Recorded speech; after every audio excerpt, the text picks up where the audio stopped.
Okay. Hopefully the exterminator handled all of the gremlins last night. We had a number of disruptions at the very beginning, which caused me to pre-record like a 30-minute news breakdown or headline breakdown of what we were going to talk about anyway. And then we went live after that. Well, that's kind of a format that I wanted to do anyway. I wanted to do this morning deprogram and then evening infinite plane radio where we discuss everything that was brought up that morning. And I would like to institute that as soon as possible. So that is on the agenda for 2025. Looking forward to the alien invasion, space junk, fake nuke, and whatever the Luigiites are going to do. This war on CEOs, on the system, on capitalism, there's something up here. Antifa, like Antifa on meth, was one of the features in the show The Madness. And that's the show where the character, the CEO, the billionaire, who's financing the racists online and who bought the election, he's based on Musk, and he gets killed. So I'm like, okay, that's got to be some kind of foreshadowing. Again, tonight we celebrate the dog star, Sirius, the star that all the secret societies worship and fixate upon. And at midnight, it will reach its highest point, and then it will fall. So when the ball drops and you're counting down, you're supposed to be praying, I believe, to Sirius or something. I'm not sure how it works 100%, but I know it's pagan. And we're all taking part in it. All right, joined by Austin108, Kevin Mooring, Diana Southard, Tracy Banton, Ears Up. Yeah, Anufel says, Happy New Year for the mind-free people. Yeah, to be considered awake, in my opinion, you have to be off-world stage. It's not a truther position. It's not a woke position. Those are false awakenings. This is a rude awakening. I mean, it can be. For me, it was a gradual paradigm shift. For others, they experience it as a series of paradigm shocks. And a lot of people aren't even able to receive it. They're not receptive, which is fine. It all goes over their heads. I mean, we always talk about symbolism, how it's in your face and no one sees it. And I understand it's because it's so subtle. But once it's been pointed out, and we're not talking about cognitive bias or I guess what it would be self-fulfilling prophecy or just cherry picking. There are various logically fallacious ways of, I guess, attributing some kind of order where there's chaos, but we're just pointing out facts. You know, we're not conspiracy theorizing here. We're just pointing out, hey, this particular event has these features, and for these reasons, we think it might just be a hoax or simulation. And every time we dig into these things and we go deep into what I call the metascript, we find our analysis to be consistently validated. And so, for example, the image of Luigi hanging out, in the back of the cop car smiling, and then you've got the air freshener, which is Wade Wilson, or Deep, is it, what's his name? The derpy guy. I mean, I'm sorry, I just don't like the character very much. The Deadpool. So Deadpool is an anti-hero, so that kind of fits. But his name is Wade Wilson, and Wade Wilson happens to be the name of a very popular serial killer with all kinds of groupies. So there's another connection to Luigi, killer with groupies, and he also has a tattoo on his face of the Joker smile. Well, today someone just sent something else to me. I believe it came from They're Already Here. I didn't know this, so this was posted on X. Joker's true name finally revealed by DC. The Flashpoint version of the Joker reveals that the main DC Joker is named Jack Oswald White. This is a new twist on his possible real name, which has been hinted at in other adaptations. So I'm not too familiar with the various versions of him, but the Oswald connection here is kind of interesting in light of the recent reference to Oswald in conjunction with Luigi being perp walked, dressed like Oswald. And we're not the only ones to point this stuff out. And I make this point of this too. If you're looking at a psyop or a hoax, basically a theater, you should look at it like it's a Kubrick film. there are no accidents. If it's in your field of view, if it's one of the photos that's put up there, it has some significance. It's a safe assumption. And so we were picking up on this Joker symbolism and Riddler symbolism with this character some time ago. But the Oswald connection was also kind of interesting to find out about here regarding Joker. And I want to point out, too, that by all indications, Kubrick directed the fake JFK assassination.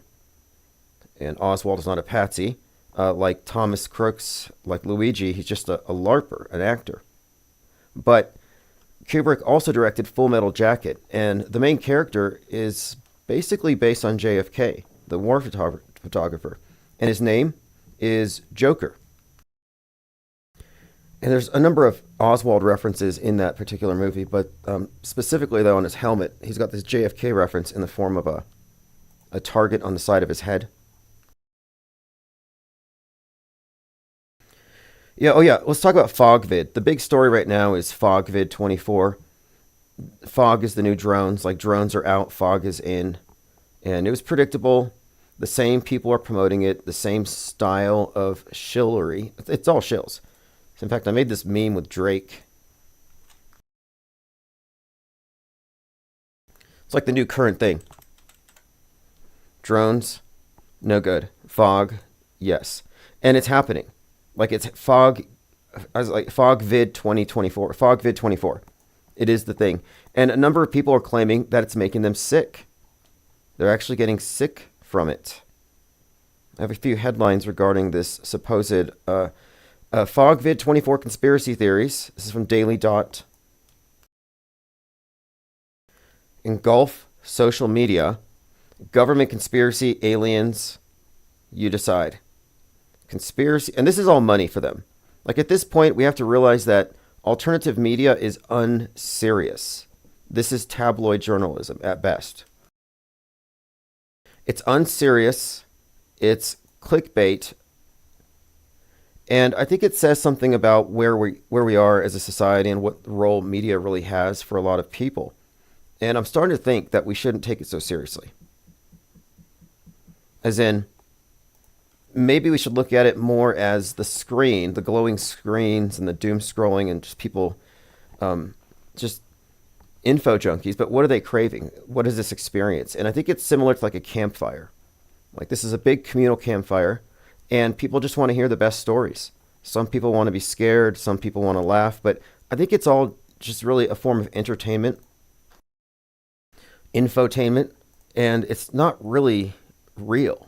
I mean, the news stories that they focus on are, like, for all intents and purposes, a form of entertainment. It's not journalism. It's not objective.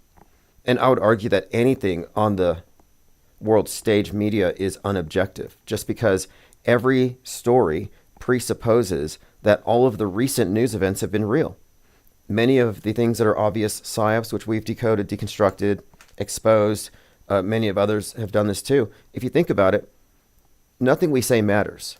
The official version of history will always reflect the mainstream news.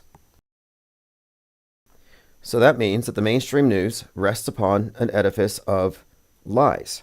So it's a fictional universe. It's a closed system. All right, joined by Flozik, Lord Laney says, Pack of Truman Dog Star New Year's Penguins. Yeah, we could talk about the symbolism of the Dog Star. It is interesting.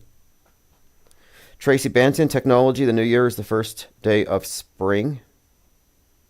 Joined by Mizell, X322. And Nilful says, Tim, I suggest you watch the South Park episode Mexican Joker. Maybe you can find something interesting there. Well, just to put this in context, there's been a number of overt connections between the Batman universe and various terrorists and shooters and assassins since Dark Knight Rises and the Joker shooter. Layers of coincidences. Like, the shooter is shooting in a theater right after they watch a trailer for a gangster film where the gangsters shoot through a screen at people in a theater. And then you have the Boston bomber, nicknamed Joker. And we find all these fascinating connections, and the movies reference these events, and it's all a closed system of ideas. But what they have done is they have used fictional universes as vectors for propaganda, for establishing narratives in people's minds. Like, I think the people who are in love with Luigi likely fell in love with Joker. and it's this like transference. They identified with the story, the kill the rich, the rising up, people dressing like the killer, the glorification of this individual turned into some kind of a martyr, and the show trial. I mean, the trial that becomes like a TV show, court TV. It's going to get that. It's already that way, you could say. But so this Joker connection goes into every one of these various Trump events as well. These Trump court appearances. For example, 4/4/2023, which happens to be the 55th anniversary of MLK's assassination, Trump is in the courthouse, and Joker 2 is being filmed outside. And the public thinks that the crowd is there for Trump. But no, they're gathered for Joker because they're actors. So this is like a blending, of real and fake. And then you have the other event where the individual burns himself in front of the courthouse, 4/19. Lots of interesting stories there. Robert De Niro showing up outside the courthouse. Well, Robert De Niro is the TV host, Murray Franklin, who gets shot by the Joker. And of course, the Joker is based on a Robert De Niro character, Travis Bickle. So anyway, this overlapping of fictional universes is a tool. They're consistently using this. It's a strategy, but it's an easy way to get ideas into your head. They access it through the so-called entertainment. Dylan Parrish says it's been foggy for years. Well, people are uploading videos of fog. We'll get into it. It's another hysteria. Eddie F says doom scrolling is all we have. Do your thumbs get sore from all the doom scrolling? Like if you were to translate the average, Twitter junkies thumb scrolling, the screen is 4 or 5 inches, and over the course of the day, like if they were to drag themselves across the earth by their thumbs, it's like miles of doom scrolling. I mean, miles of content just absorbing. I mean, it's pretty toxic if you don't have I guess some kind of a filter. If you just believe whatever you see, it can be very detrimental to your health. I mean, we talk about this because like recently with the drones, people were reporting that drones were making them sick.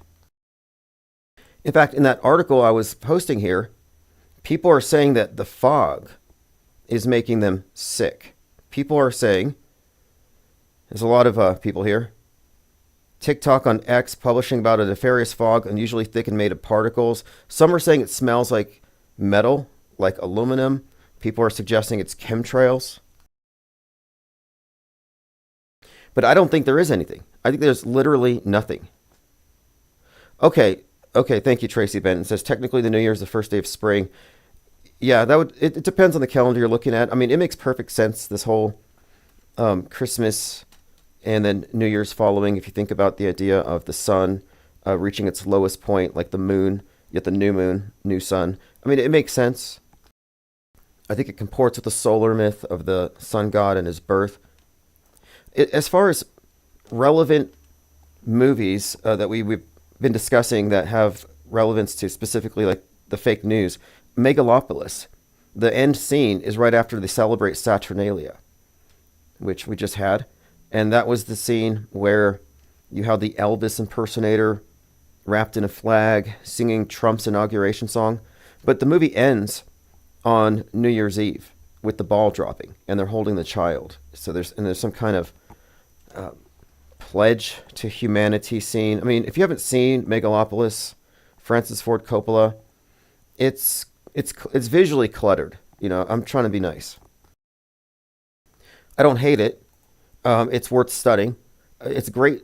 It's a great mashup of whatever he originally planned, and they threw in a heavy dose of the Matrix. The main character looks like Neo, hangs out with this Lawrence Fishburne character in several Matrix-like scenes where his driver, this Lawrence Fishburne character like Morpheus, is describing the nature of time. And it also has in it many elements of Dark City, the strangers who freeze time and change everything up. But in this movie, they're called the Design Authority. I would refer to the metascriptors as the Design Authority. And they do, in fact, control time. They control time because they write history and they perform it in advance. And, I'm not saying everything is fake. People kind of straw man it. No, certain things are fake.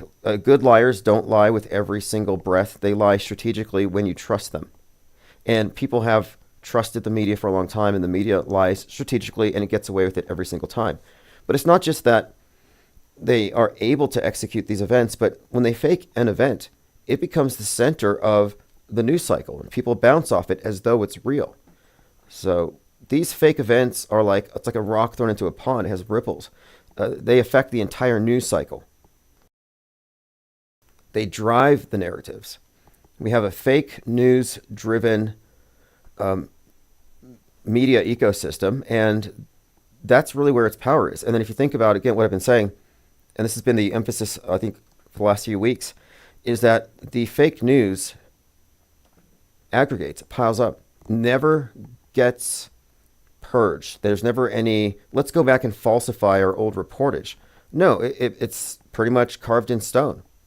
I mean, with the exception of the occasional, like Jussie Smollett type event where somebody tries to fool the media and they get exposed, that's all just performative. There is no internal kind of auditing. It all gets a pass. So what I'm saying is, it's not hyperbole to say that our history is infused with a lot of fake news, and therefore our history is somewhat manufactured, or largely manufactured, because it's not just what they fake and what they focus on, but what they exclude that really also forms a big picture. But I have a book coming out in a couple of days. I'm putting some art into it. It's called Lie World, which explains this in as concise a way as I could. And I think I'm trying to make the case here for something. And I think that if the message, if I'm right, and I'm also inviting people to prove me wrong, but if I'm right, it is something of a, as I said earlier, something of a paradigm shift with regard to media consumption, worldview, and why it matters. Poncho Lefty says, "Let's make it a great year. All the best." It's up to really. I'm surprised. Like I thought the flat Earth thing was dead, and it's not really about the shape of the Earth. It's about this group of skeptics who are. I'm not saying they're jaded or cynical, but they have super high standards. And the fact that you have so many people just questioning the Antarctic thing, it's funny. Whatever you think of the final experiment, if you think that vapes it, fakes it, I mean, wits it, gets it. If you think that he was faking being in Antarctica using a vape, I mean, it's hilarious. And they don't see the humor in it. They're mad. They're mad that nobody believes them. They're disowning people. And I'm like, you've been around these skeptics. We've been mocking and laughing at NASA this whole time. And now the same group is looking at you, and you expect them to what? Drop their standards and trust you? Like, you should know better. You should be encouraging this. I would never say, trust me. I would say, this is my reason for thinking this is true. You can reject my reasons if you want. Yeah, over here it's mountain time, so I still have 3 hours. Eddie F says, "Do you think John Levy pictures from the 1800s are fake?" I haven't seen any that I think are fake. I think there's some wrong interpretations. I mean, I'm interested in this idea that our history is entirely manufactured and that we don't know what was going on 300 years ago. But I'm not sure if I accept the premise of like Tartarian architecture and that this represents an advanced civilization. I don't know if any of these, I mean, remarkably beautiful buildings and cathedrals, do they have plumbing? Like, are they livable? Like, are they, I mean, we're talking about the external appearance of these things, but do they really represent an advanced civilization? Other aspects to it, they throw in there about antiquitech, like technology where they heat up the house with only something that looks like a fireplace, but it's some kind of free energy thing. It's all very interesting. But I don't know. I'm interested in the investigations and the pictures. I think one explanation I heard for why there's no people in these photos is that the cameras had extremely long exposure times. So I've heard various takes on it. I also think much of his view comes from incredulity. Like, he looks at a marble statue. We're talking about John Levy. He looks at a marble statue and he says, "That's so beautiful. That's so intricate. We couldn't do that today." And so his argument is that this must have been some lost technology, some advanced kind of 3D printer. And, I can respect the admiration for the art, but these things are created by very well-known and well-understood methodologies, marble in particular. And you can get some remarkable effects. It looks like drapes and clothing on people. But to immediately jump to the supernatural is kind of fallacious. So I think he falls for both an argument from incredulity, argument from ignorance, and an appeal, a divine appeal or a divine fallacy. Like, I can't explain it, therefore a higher power. But I don't mind anyway. I like looking at the pictures. I like the presentations. Truth Hurt says ancient civilizations didn't need to eat or use the toilet. Yeah, exactly. They were breatharians. They were just subsisting off of free energy. And now we're a fallen species and we have to eat like the animals. But we used to be higher. Like, I don't know how they explain these things. What's happening? I will take calls. Truth Hurt says they got energy from the sun. I had this idea, but I have a conscience, so I won't do it. But I considered hiring a couple of crisis actors to pretend to breed breatharians for like 3 months. But I'm just afraid a lot of people would copy them and die. But I thought it would be great, and I thought maybe as a twist, at the very end, they would all be caught like at a Burger King with Whoppers or something. Totally staged. We need our own PsyOps department. I have a lot of ideas for PsyOps. I have a folder here. Repopulation postcard, says Dylan Parrish. Right. The orphan children, orphan trains. Well, there's this movie series on Netflix that kind of makes me think about mud flood. The reason why the mud flood theory is interesting to me is that just the basic idea of a recent civilization covered over. So, for example, there was a series, I think it was called Chronicles of Shannara, based on some fantasy series, where these elves are running through a forest. And it turns out that this fantasy world, this fantasy Lord of the Rings-like movie takes place like 500 years in the future, after we nuke this place. And they fall through the forest, through a hole in the ground, and find themselves in a ballroom. And it's the 20th century in the ballroom. And they laugh at a picture of a newspaper showing a moon landing. They just kind of hint that the 20th century got buried. So that's what's kind of interesting about this idea that the previous civilization gets buried and something new starts on top of it. But there's this series called The 100, where this AI goddess, this AI character called Ollie becomes like a god. She decides that man is a threat to the environment, so she wipes out everybody with nukes.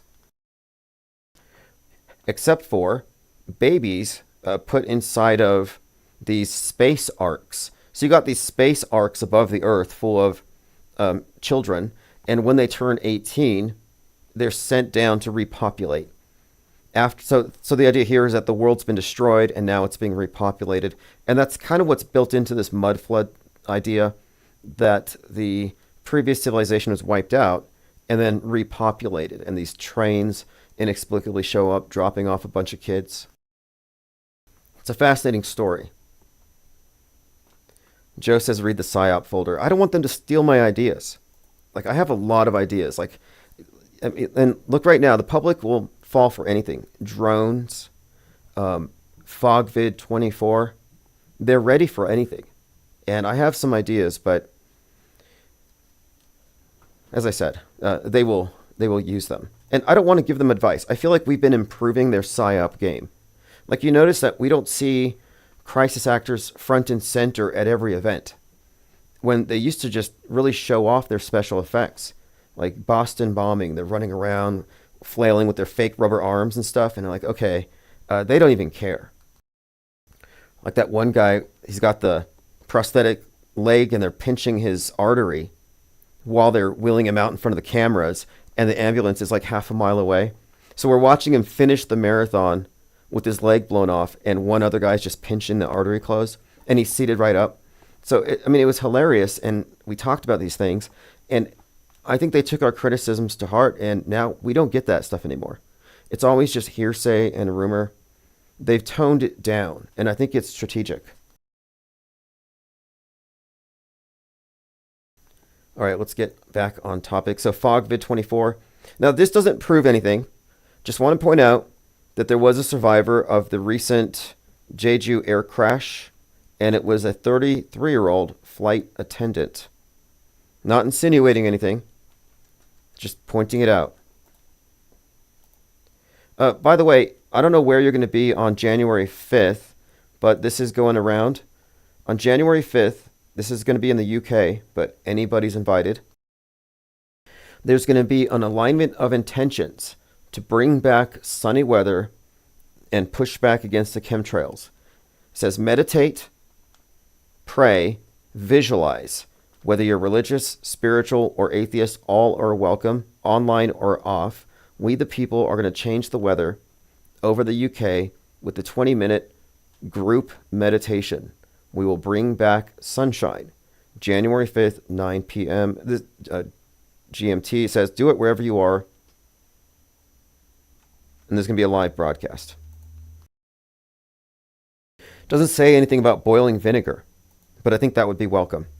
So there's going to be a group meditation to get rid of chemtrails. Interesting timing considering this fog thing is so big right now. Fog is so big right now. Chemtrails are probably going to be more popular than ever. It's not going to go away. I'm not fighting it anymore. Like I was trying to fight the chemtrails. Now I actually mute accounts on Twitter. If they say, okay, I mute the word spraying. So if you're tweeting me about spraying, I'm not getting it. And it's because they don't say, look, those are chemtrails. They take a picture of a cloud and they say, what are they spraying? So I muted the word spraying, and I'm not seeing chemtrails anymore. And my stress levels have gone down. Okay, for some reason the ringer was off. If you want to call right back. Sorry, it's a default thing. Ringer is on. Are you experiencing fog where you are? The fog of Siwar. We could not complete your call. Please try again. Okay, if you want to try calling right back, it'll get through. Joe Fior says space junk helmet psyop time. Well, someone pointed out that the space junk helmet wouldn't be enough. So we got to be thinking about some kind of like Kevlar shield. Infinite Plane Radio. Hey, what's up? Just enjoying the last few hours of 2024. Any expectations for 2025 as far as plot twists? Yeah.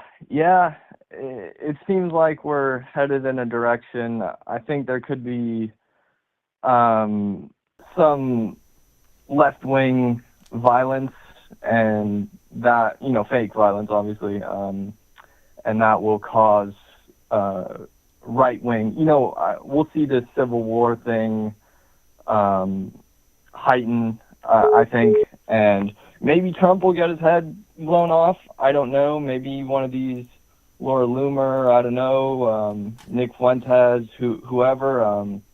But I think something's going to go down, and we might see the right on the streets this time.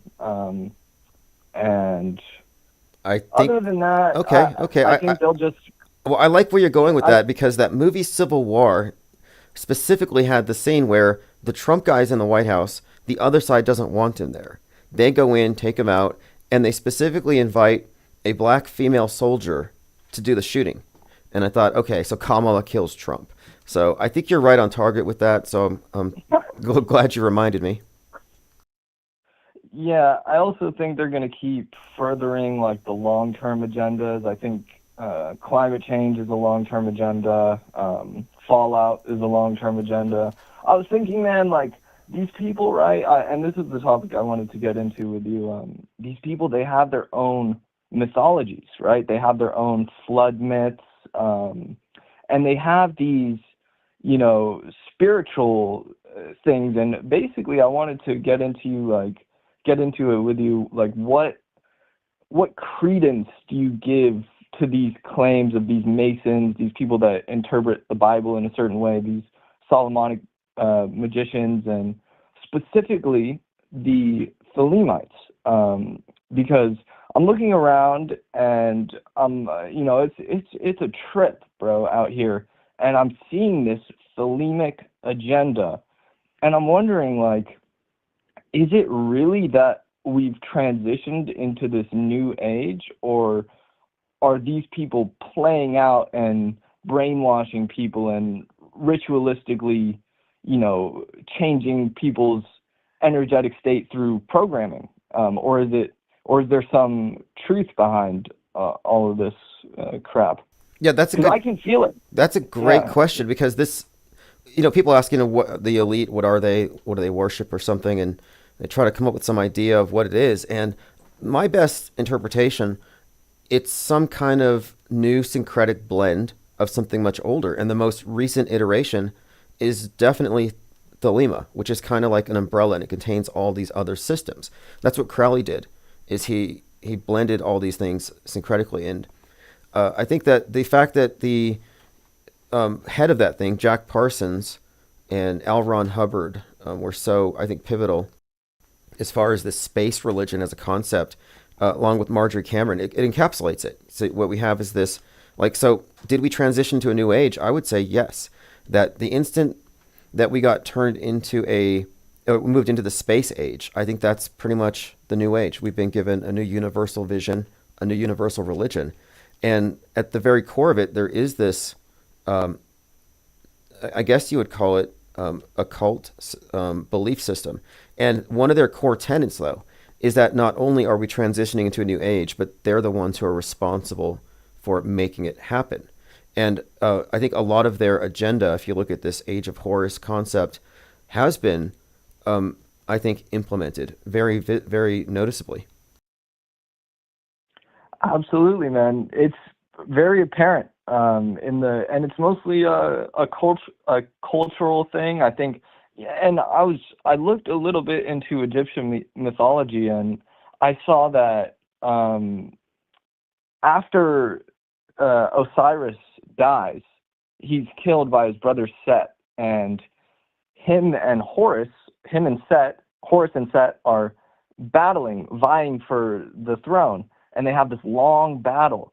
And I was thinking that could be potentially getting played out, this battle of the old patriarchal system, and evil versus this freedom,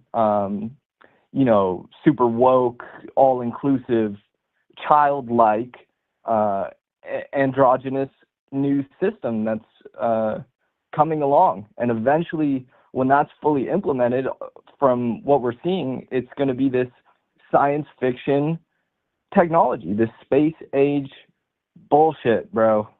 Yes, absolutely. I think we are absolutely at this. It's like a replacement religion, but it's definitely infused with science fiction. But beneath it all, it has this more ancient worldview. Like, for example, when I was first meeting with the Thelema people I met, people who were involved with it, I was given a list of books to read. And one book they considered to be almost mandatory was Stranger in a Strange Land by Robert Heinlein. And they said that this book is a blueprint for the perfect Thelemic society. And it's about this guy going to Mars. And I think he forms this thing they have this church, like the World Church, but it's essentially like a return to paganism. But anyway, the idea of the New Age and the science fiction have always been blended, and it's very clear now. And let me just say that Mars is underground.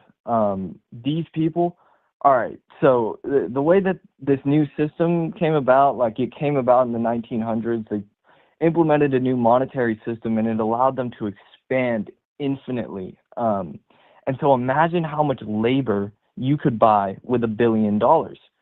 And these people are, and it leads me to the question, bro, so think about all the people in the background of these PSYOP events, and like the Trump one, for example, all the people in the back there. It's maybe they're breeding people somewhere. I really wouldn't put it past these people. And there's it's a big, at the end of the day, it is, religious, but it's also, it's monetary, it's power. These people are merchants at heart.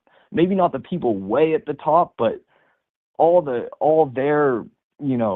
proxies, they're all merchants. And they've been doing it for however no you know who knows how long. And I think it's all about getting people to mine for them, getting slaves Well, and see, this thing about people being underground and stuff, have you seen Fallout? yeah. Because the whole Yeah. premise of that is that a lot of the people moved into these bunkers and they're there for generations. And they live in these like 3D or 360 LED screen rooms, like these big caverns that look like Earth. But you're talking about generations separate from the people on the ground.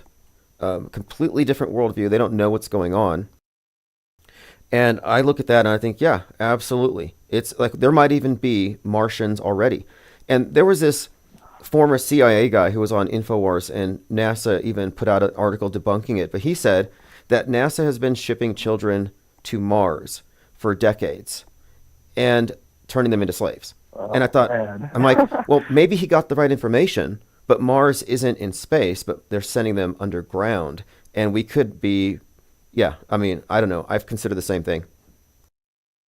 And it's like the 100 as well. I just started watching that, or not just started, but I'm a few seasons in, and you know those people in the what were they called? The people in the at Mount Weather, and they had been, and they pushed the whole virus crap as well, and that I found that interesting how they had the people in space, and they had the people underground at Mount Weather.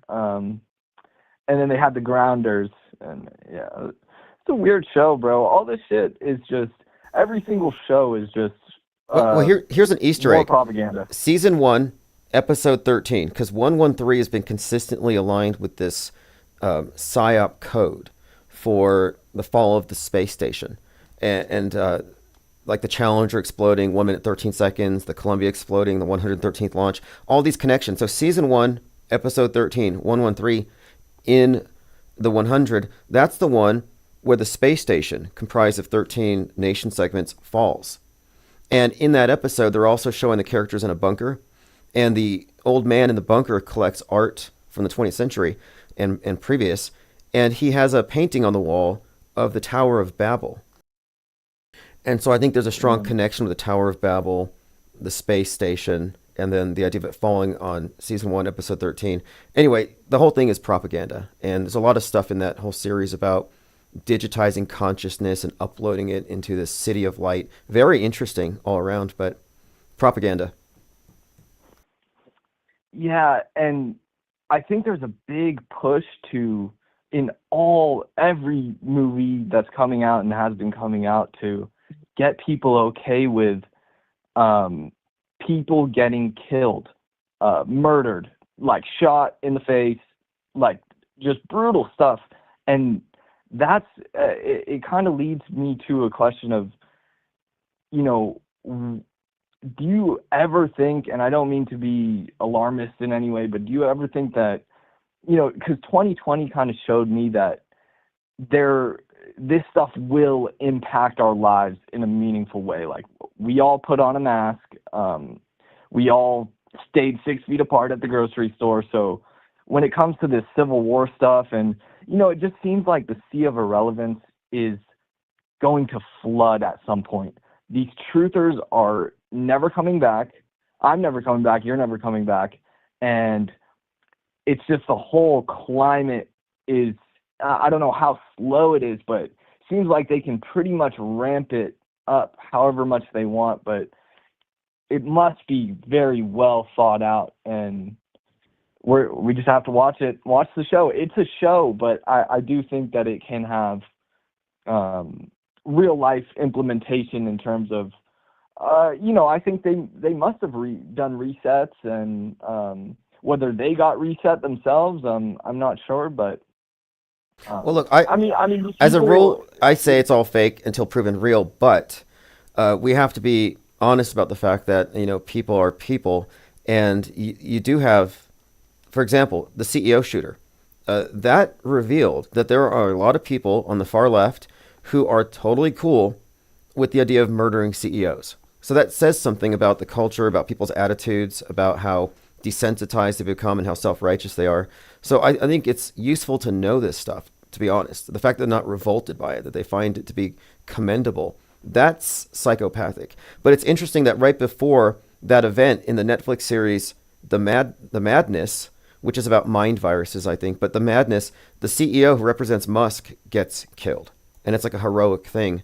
So yeah, I think the media is damaging people, or it's revealing something. I'm not sure which. I feel that. Yeah, it's just eerie in certain ways. But yeah,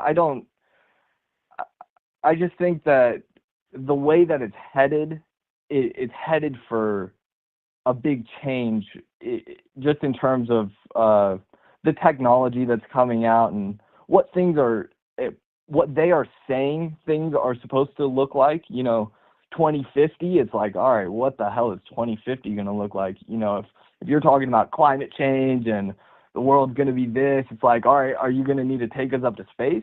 Like in, what's it called? Are you going to claim that? Are you going to, but, yeah, I think the best we can do is what we're doing here. I tend to focus more on the government and academia part of I get my media and entertainment breakdown from you. So just know that you got people out here, bro. Great. We're cracking it. Yeah, absolutely. Yeah. I'm glad you're in the think tank, because this think tank has been consistent and integrated since 2017, and we've been, through some permutations and development, but I think we've been fine tuning. And so I always appreciate all these different viewpoints, because what we're doing here it's actually very entertaining and it's constructive. And since we're based on suspending judgment, we're not getting the negative effects of being emotionally entangled with these stories. So I like the detachment from it as well. Not at all, man. Best thing you can be is unbothered, unfazed, and just focus on what's important. Know thyself.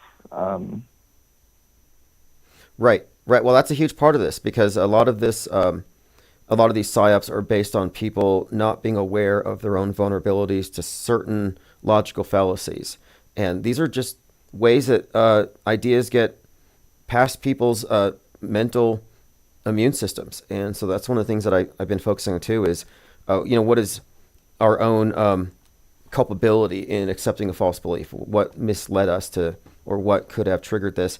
And some people get mad when you try to take away their beliefs, but I'm like, you're better off being a non-believer with reason than believing something because of some emotional need or otherwise. Yeah, they're best.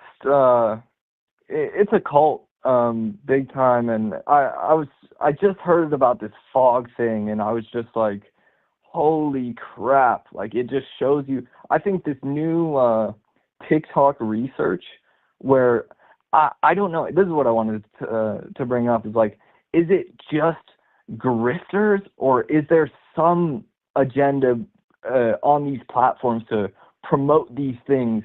And so if something has 1 million likes, right? It's like, it gives it some form of credibility in the minds of a lot of people. So it really changes things when it's being pushed out there so much. It's like, fog, bro, like, I think it's foggy as hell. It's way too sophisticated an operation. I don't think this is random people on TikTok. I think it's and the way that these TikTok videos are produced and then published on big X accounts that are blown up. I think it's strategic, and what we're looking at is an active measure where this demographic is being targeted with these things in order to confuse, bewilder, whatever the agenda is. But there's nothing organic about any of these things that trend. And I noticed that the witnesses, whether it's the hurricane damage witnesses or people, they saw something in Maui, or now the fog, or the drone people, there's a certain style to it. They all look like, a lot of them look like actors to me. So I don't think it's real. I think it's inorganic, and it's being pushed, and it's very effective. But I don't think that I don't think it's anything more than a strategic, I guess you would call it an active measure. And it's meme warfare, and people are bowled over by it. Do you have any theories on, because they must have some airtight NDAs? I was wondering what you thought about these crisis actors and how they could get away with it without people coming out with it. Yeah, So there are right. major events take the Twin Towers and shit. It's like, all right, there was a lot of people that were supposed to be in that building. 9/11 was before my time, but you know what I'm saying? A lot of these events. That's a good You have any question. theories on that? That's a good question. Well, so with 9/11 in particular, you have to consider that on that day, there were 88 drills, mass casualty drills. We're talking more than 1,000 live mass casualty actors active that morning rehearsing terror attacks. So that tells you that you had a number of closed sets with actors on the set. So it was like a closed movie set. But how did they prevent them from talking? That's another question altogether. And I think it's an interesting one. Like, why haven't we had any whistleblowers? Why haven't any of these obvious actors dropped some information about how they were involved in some kind of a staged event? And we have noted that many of them tend to have, like a lot of crisis actors who've been investigated, tend to have some kind of background where, like, seems like some kind of a deal was made with the law enforcement. So these might be federal informants. So I'm not quite sure, but it's like that movie Utopia. Maybe there's a crisis actor island. Maybe they're separate, but yeah, it's very puzzling. Yeah, I do think that they pull a lot of people from prison. Any intelligent people that pedophiles, they probably get those just sociopaths and just scums and people that just like I feel like a lot of these politicians, even if they are occultists and stuff, most of them are focused on carrying out their material desires and their five senses, being able to eat whatever they want, sleep with whoever And with NDAs, it's important to note too that non-disclosure agreements are no longer binding if they're supposed to cover illegal acts. Like if something illegal happens during this event, and this explains why there's no real whistleblowers. Is what are they blowing the whistle on? Nobody's dying, so there's no crime being committed.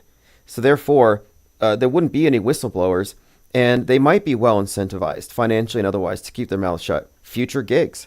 Some of our favorite actors have performed multiple roles. And we look at David Hogg getting into politics. There's a future for them. Oh, that guy is weird. It's amazing how, though, they go from a staged event to now they get involved in world stage politics, and they're never called out for their essential non-existence, for the fact that they're like, hey, you're not even real. Like, you are literally LARPing right now. You're a character. You're still in character. You never got it. It's this is how they fuse things, though. They have fused the real with fake, and they can create people out of thin air. It's like time travelers. It's an incredible power.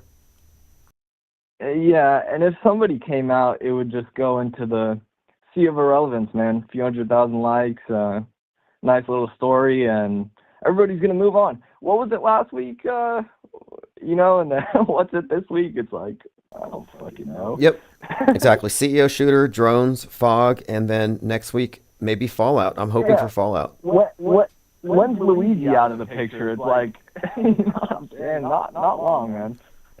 I don't know. This might be a bigger story, but yeah. Well, you mentioned left wing getting violent and there being some counter response. And I do want to point out that in the movie The Madness, which foreshadowed so much of this, there is a character who remarks that when the killing happened, he said, "This is our turning point." And I think that's a reference to the Turner Diaries, Turning Point USA.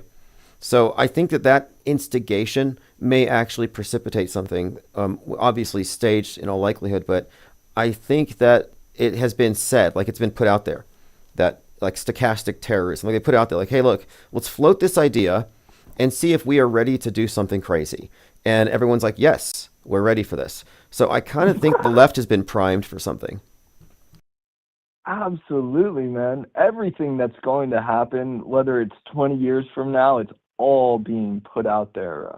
The idea, no, it's not even just the idea. It's not even just in the entertainment. It's in the media telling you that it is going to happen. They tell you, hey, this is going to happen. And then it happens.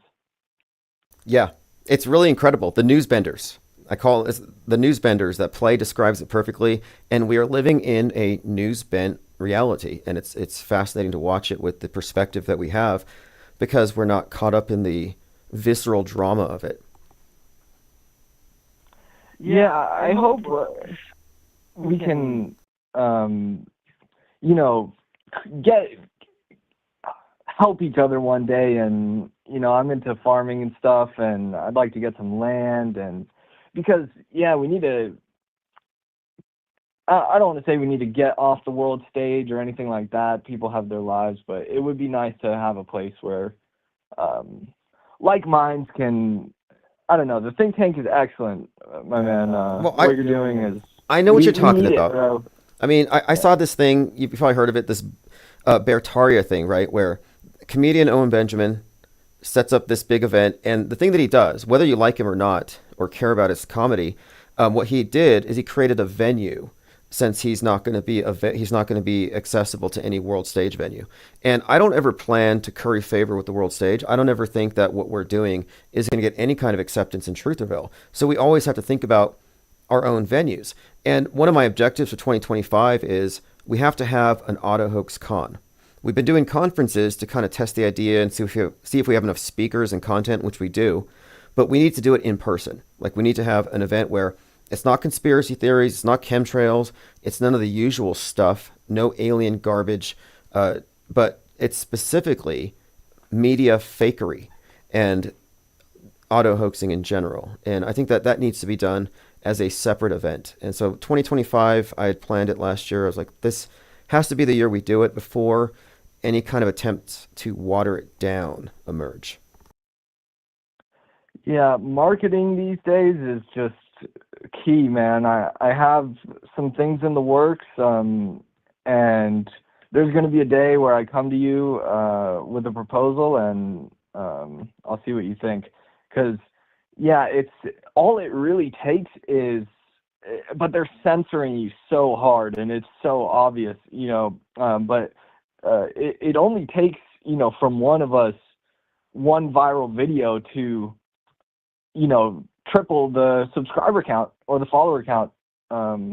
That's how it is these days. And the dumbest videos get thousands of likes, but the way that you speak and the way that you articulate things is very powerful.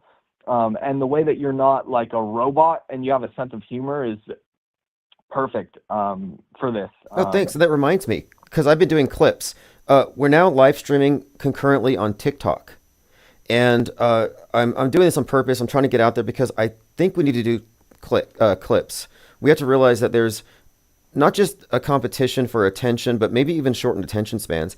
And I think we want to reach people with a 30-second sound, just a sample, and then bring them into the think tank that way, because this is always long form. We've been talking here for probably looks like almost half an hour. And so to get people into this, we need to think in terms of how do we get sound bites that can go potentially, viral. So great suggestion. Yeah, and there are a lot of people out there that this is an intellectual group, and there are a lot of people out there that actually value that or will come to value that from listening to you. It's very inspiring to, think critically about everything.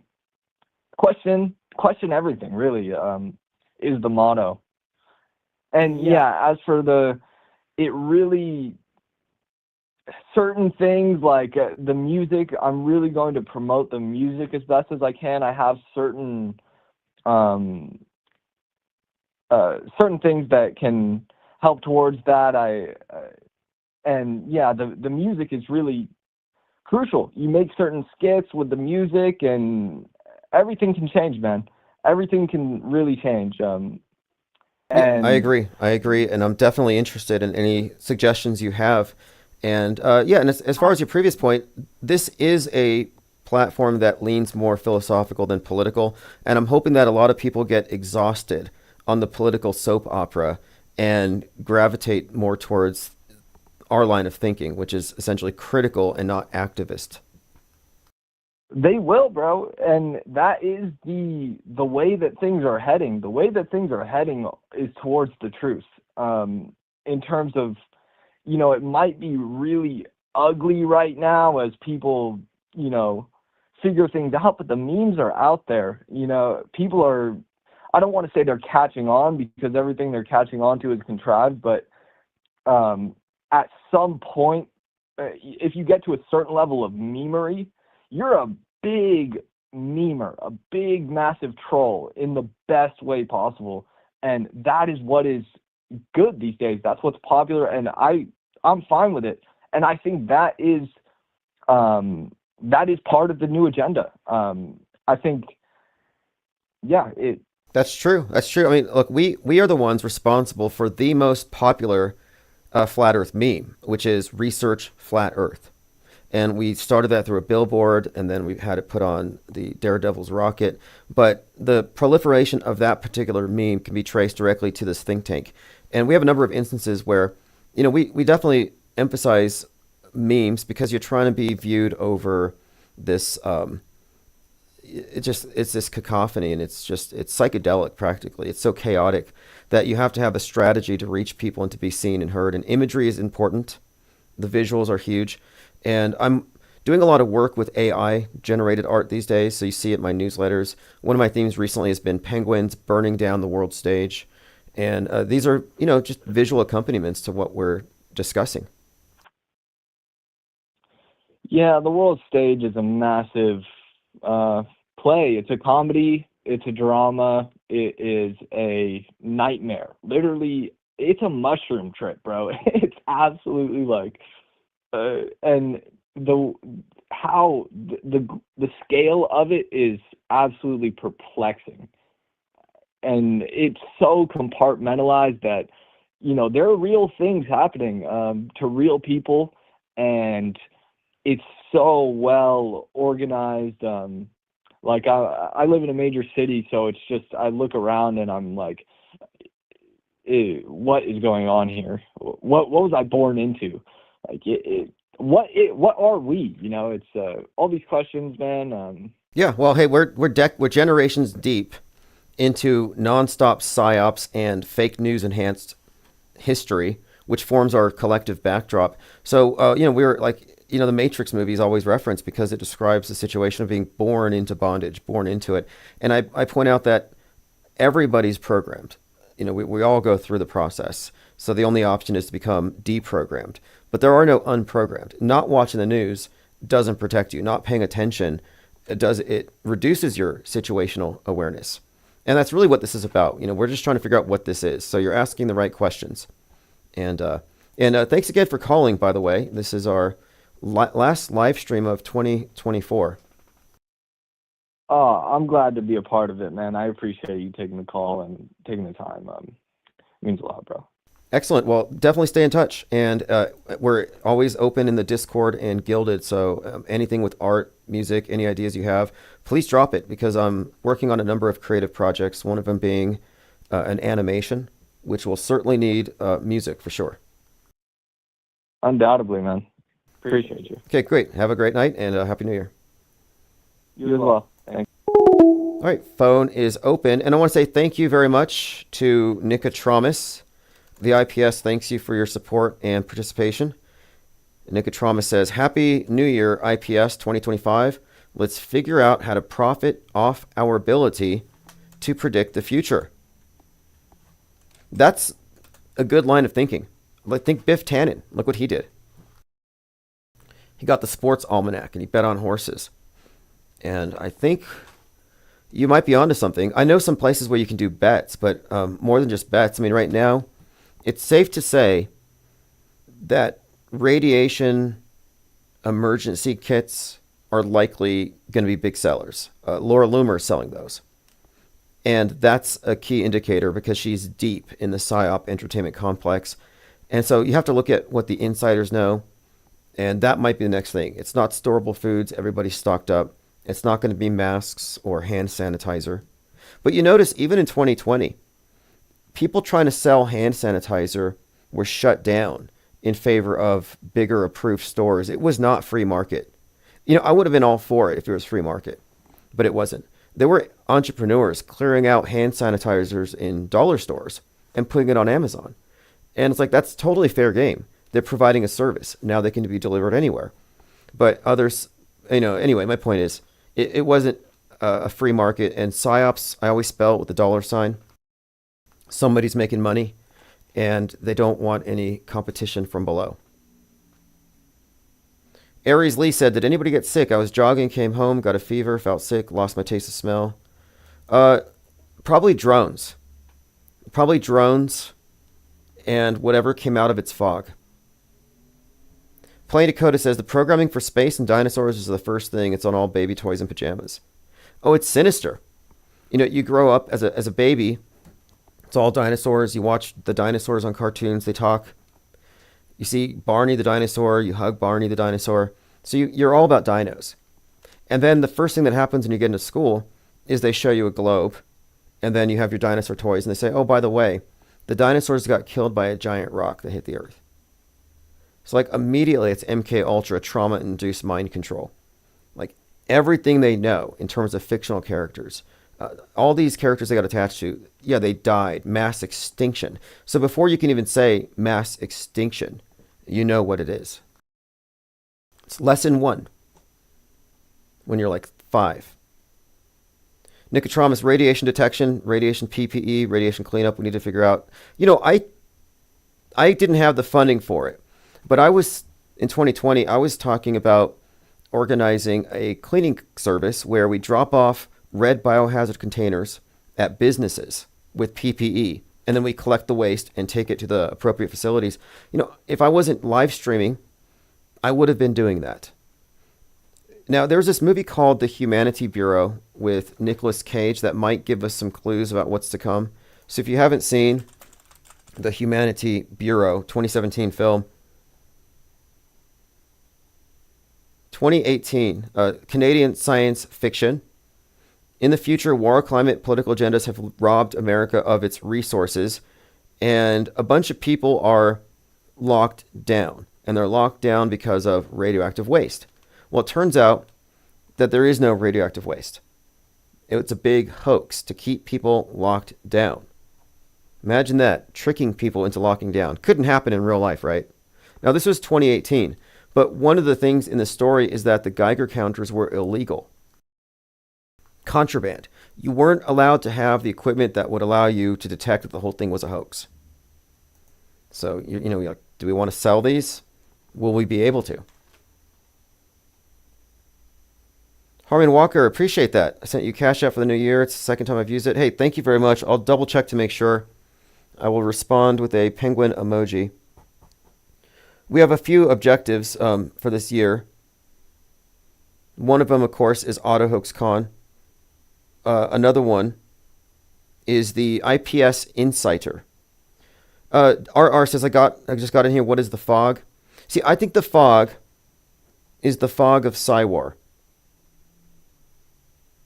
I think the fog is nothing more than a panic that is following along with the drone panic, and it has the same disseminators, the same meme vectors, the same people promoting it. So I'm suggesting it's fake until proven real.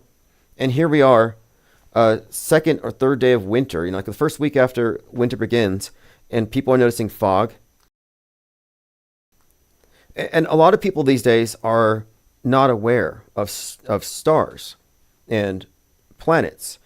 For example, many people were falsely attributing or presenting, I think it was Jupiter and Venus as orbs. One of them was a Christian orb. Some woman was recording Venus and she was talking to it, and it said something about Jesus back to her, if you believe what you see in the video. And apparently a lot of people do. What's crazy is the crazy stuff gets promoted 10,000 times more than anything sensible that we might have to say here. Thank you, Harmon. Appreciate the support there. And yes, I just double checked. It did go through. And everything that goes into the think tank goes into the think tank. My entire life is directed towards this. And I have a lot of ideas for accelerating this. This is auto hoax accelerationism. And I think we need to push it as fast as possible and do as much damage as we can as fast as we can. And the reason why is you got to, I think, test it, test your model, debate its merit. And if it's breakable, if it's wrong, if it's fallacious, then it'll be destroyed in the process. But I happen to think that what we're doing has merit. I think there's a huge need, there's a vacuum where a lot of people are perhaps missing something in their daily life. And mainstream media is not filling it. Alternative media is not filling it. And I think it's something else. And I think the parallel media can provide this. Aries Lee says, are you doing your own animations? I'm using Sora.ai, and I'm taking the script, rendering it into an animated storyboard. When that's done, early next month, I'm going to present that to animators and try to recruit them to work on the project based on my storyboard. So I have a storyboard, I have a script, it's ready for production, but I need to get some talented animators on board, and then I'll have to work with sound and everything, but the story's there. And I've been reading a lot of fiction related to this concept because I wanted to get a lot of ideas. And one of the things I've been doing is I come up with there's a visual I want. So I go to, let's say, Bing Images, and I create something like a cyborg penguin, for example, augmenting his flapper with an arm with a hand. And then I upload it to Grok, and I get a detailed description of it. And then I take that detailed description of it, and I put it through the video rendering site. So I have a system, and it's really remarkable. And I think it will help move the project faster than if I were to wait until I could afford to hire everybody. So whatever you think of AI, it's a labor-saving device and a leveler of the playing field. Thank you, Frank Murr. Appreciate that. Putting gas in the think tank. Okay, so you're an animator. You work on Flip-A-Clip. Well, my overall plan here is to turn this thing into a stop-motion animation production. And I would like for the characters to be 3D printed. So the characters, this series I'm talking about is animation. It's a series of penguins who have achieved the singularity. And it combines a number of things we talk about here. Deep underground bases, nootropics, the singularity idea of man taken over as his evolutionary driver from nature, augmented by technology, but in this particular series, the penguins have beat us to it. Copaesthetic says, why would vaping or smoking be allowed in Antarctica anyway? Aren't cigarette butts and vape canisters bad for Gaia? Yeah, look, there's a lot of people who are highly skeptical of the trip to Antarctica. It's like Apollo 11 all over again. RR says, Tim, it's all bullcrap. Get out and live. Hard to disagree with that. I think they want us super fixated on the world stage, on this circus, so that we become accustomed to living in the metaverse. They want us to invest in it. Social media is there for that. So you invest your identity in what other people think, well, people out there think. And I think they want us to get off the meatverse and get into the metaverse. Like lockdowns. Lockdowns were a bad thing at first, but if you think about it, what do people do when they're not working? They pretty much lock down. They plug in. And I think that's by design. I don't know if it's good or bad. Are we being tamed as a species? Are we being domesticated? Are we being conquered? Is it because we're lawless and fickle in big numbers and possibly dangerous? Like, do you ever think that maybe the PSYOP entertainment complex is here for our own good? Like, it does seem to me that the power elite behind this thing seem to think so. Okay, let me go ahead and see if we can catch up on my notes here. So again, January 5th, there's going to be a massive prayer session to pray away the chemtrails in the UK. Got a comment from Angle of Elevation, said, speaking of Vapegate, Flatzoid showed a live stream from a static weather cam at that same camp, and it showed overcast on that day. Yet the time lapse showed not a cloud in sight, which is highly and extremely unusual for that location. It's almost like they had California weather on a Scottish highland. So the plot thickens. So that was a comment left on a YouTube video. So what he's pointing out here is that if you look at the static cam at the site where the final experiment took place, it was overcast the entire day. But if you look at the footage that Vapsit and Jaron and McToon provided, there's no clouds. So what's going on here? Again, that's another reason why I'm suspending judgment. I don't know. And if you're going to be mad at me for not believing, if you're going to try to make it seem like I'm obligated to believe it as soon as it's presented, you're going to be waiting a long time and you're going to be disappointed. One of the tricks that they play on you is they make you feel like you have to believe the news as soon as it's reported. You got to cry or rage, react. And I'm like, wait 2 days, wait 3 days, make them wait while they prove it to you. And if there isn't any sufficient evidence to support it, if it's not a burden of proof that can be met from their end, you're under no obligation to take a leap of faith and just trust them. I'm a non-believer, and if someone doesn't like it, that's their problem. And you can't. And I'm saying this because there was a strong attempt by Jaron and McToon and Witsit to kind of bully people into just accepting their final experiment. And let me point out, it's not an experiment if the people conducting it are biased, not impartial, and have a financial incentive to achieve a certain result. I mean, McToon did bet crypto on the result. You had biased observers on both sides. So you can't even consider it to be objectively scientific. So let's not confuse it with an actual scientific experiment. All right, Nicotramus, appreciate that. Handed out 10 wrenches. Lucid Streams, Clump, Rhodius, Michelle Kastner, Portal Complex, Austin 08, Frank Zen, Michael Jones, Adam Cook have all received the blue wrench. It's all randomized. We're still waiting for you know who to be outed as a listener. I don't want to say the name. I've noticed if I say names, I tend to summon. So I was thinking about this. There are a number of names. I treat them like demonic seals. It's like I'm not going to look at that. I'm not going to think about that entity.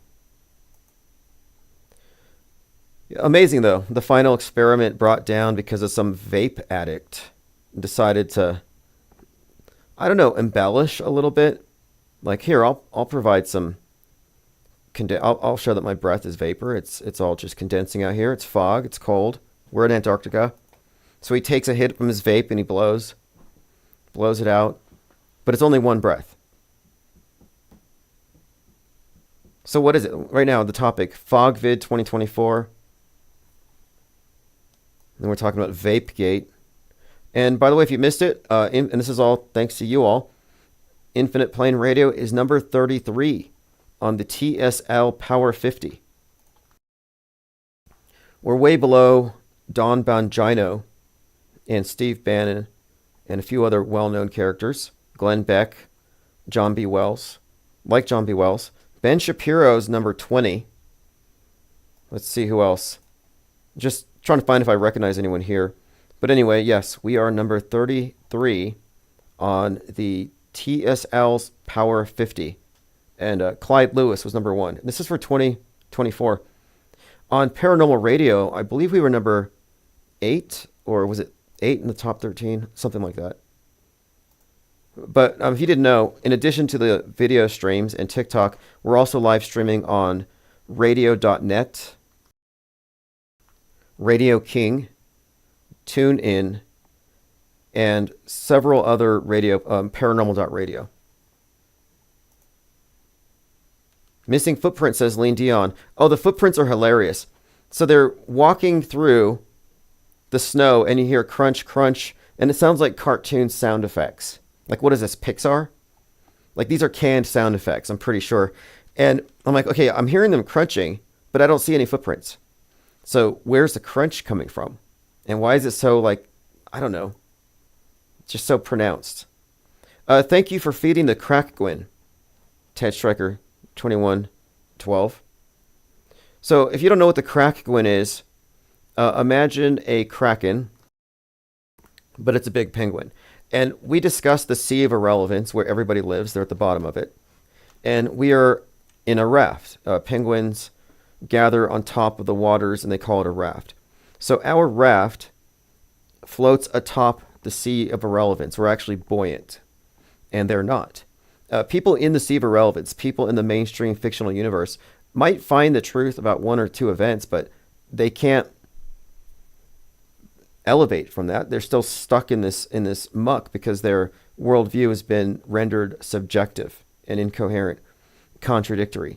But at some point, the raft is going to be so big that critical mass is what I call it, critical raft. It'll get so large that it'll be unignorable. Like, you know how the media likes to ignore things? Like, they ignore things until they have to address it. And I think they were kind of blindsided in some ways by the popularity of the NASA critics. And flat earther is a misnomer. It really is. It's way too nuanced to go there. We're talking about a question, a worldview question that has been strawmanned to death. But the mainstream and alternative media are not capable of confronting our perspective. They cannot confront it. So we'll see how this goes. But everyone here supporting this channel are essentially supporting this endeavor. All right, let's move on.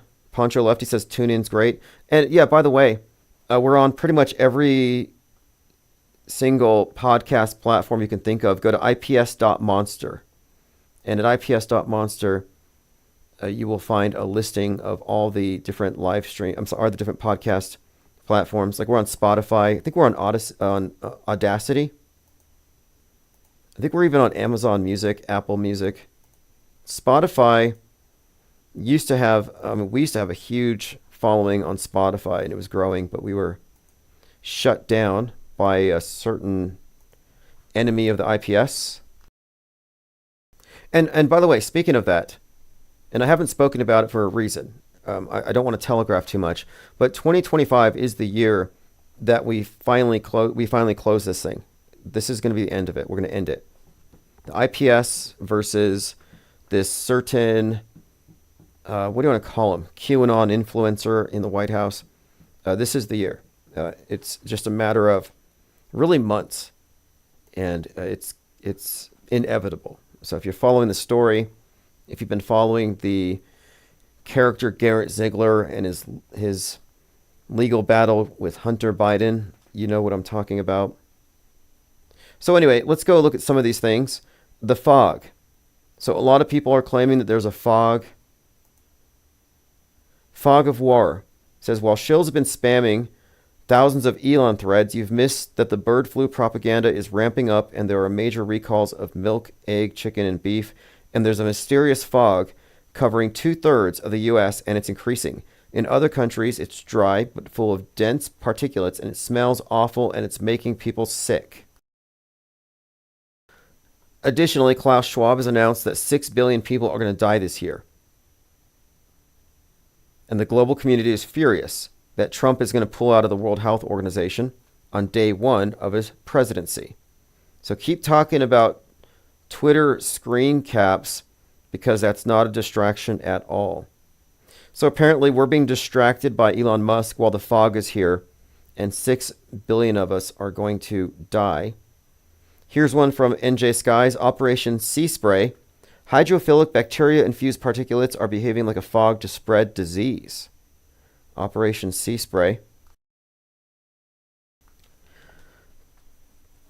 There's more here.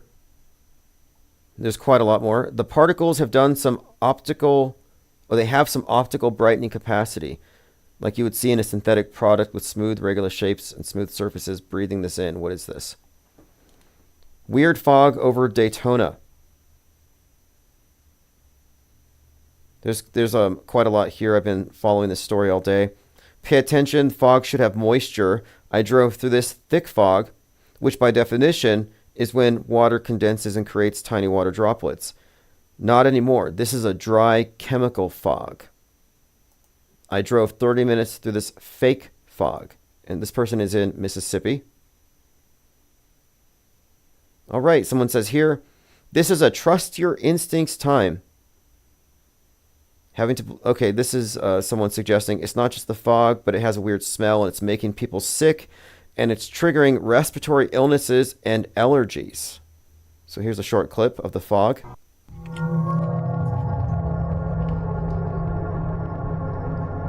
Now, I think they added that soundtrack. I don't think the fog is making that sound.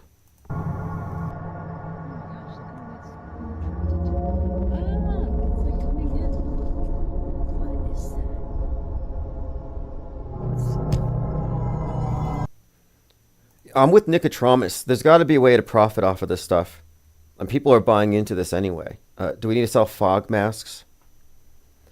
Like, how can you sleep at night? You got space junk. You got the fog. You've got drones. Like, how can you feel comfortable? There's got to be something. And I have some ideas. I'm thinking some kind of cover for the bed.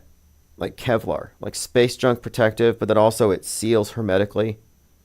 I'm like, not like an iron lung, but kind of. But I'm trying to come up with something for, maybe even aluminum foil on the outside, 5G reflective. Can't be safe enough. Peter W. says fog helmets. Yeah, at a minimum masks, because they're saying these are chemicals and they're making people sick. And again, all the same people who are promoting the drone hysteria are all behind this. Don Keith says, first came the drones, then came the weird fog. Now there's reports of respiratory illnesses across the globe. Are we about to experience another engineered pandemic? I almost hope so. And it sounds cynical, but I almost don't care. Like, I wouldn't have a problem with it. It wouldn't bother me. It really wouldn't. At this point, I'm so inoculated against their psyops. I think it would just make our job easier. I think rather than protesting in the streets, I think a lot of people are just going to mentally segregate from all the brainwashees and the enablers. And I think that will help our parallel media grow. Mango says, I was watching I Dream of Jeannie, and she was knocked unconscious by space junk. Aries Lee says, remember the New Ager Sasha Stone had a 5G blocking skull cap. I looked into that, and yes, there are 5G protective blankets. It's beyond just tinfoil hats. A tinfoil hat's not enough. You got to wear a tinfoil hat and a chemtrail mask. And by the way, I have a comic strip based on a character who wears a tinfoil hat and wears a chemtrail mask at times. It's called Lie World, and he basically falls for every current thing. He's toxoplasmosis. He's got a cat, and he falls for every conspiracy theory. But if you haven't seen it, it's called Lie World. It's on my blog, and it's going to be published in The Insider. And I'm also using this title, Lie World, for my new book, which will be out in a couple of days.